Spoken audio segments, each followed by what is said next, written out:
ಸಾವಿನಲ್ಲೂ ಸಾರ್ಥಕತೆ ಕಂಡ ದರ್ಶನ್. ಮೆದುಳು ನಿಷ್ಕ್ರಿಯಗೊಂಡಿದ್ದ ಯುವಕನ ಅಂಗಾಂಗ ದಾನ. ಇತ್ತೀಚೆಗೆ ಚಿಕ್ಕಮಂಡ್ಯದ 19 ವರ್ಷದ ದರ್ಶನ್ ಬೈಕ್ನಿಂದ ಬಿದ್ದು ಗಂಭೀರವಾಗಿ ಗಾಯಗೊಂಡು ಚಿಕಿತ್ಸೆ ಪಡೆದು ಮನೆಗೆ ವಾಪಸ್ಸಾಗಿದ್ದರು. ಆದರೆ ಮನೆಗೆ ಮರಳಿದ ನಂತರ ಮೆದುಳಿನ ತೀವ್ರ ರಕ್ತಸ್ರಾವದಿಂದ ಬಳಲುತ್ತಿದ್ದ ದರ್ಶನ್ನನ್ನು ಬೆಂಗಳೂರಿನ ವಿಕ್ಟೋರಿಯಾ ಆಸ್ಪತ್ರೆಗೆ ಸೇರಿಸಲಾಗಿತ್ತು.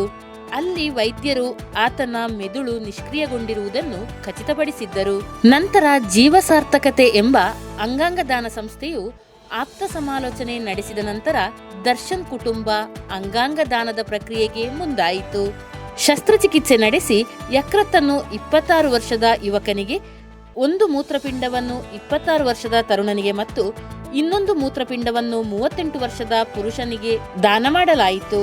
ಹೃದಯ ಕವಾಟಗಳನ್ನು ಇನ್ನೊಂದು ಆಸ್ಪತ್ರೆಗೆ ನೀಡಲಾಗಿದ್ದು, ಮರಣೋತ್ತರ ಪರೀಕ್ಷೆ ನಡೆಸಿ ದರ್ಶನ್ ಅವರ ದೇಹವನ್ನು ಕುಟುಂಬಕ್ಕೆ ಹಸ್ತಾಂತರಿಸಿದ್ದಾರೆ.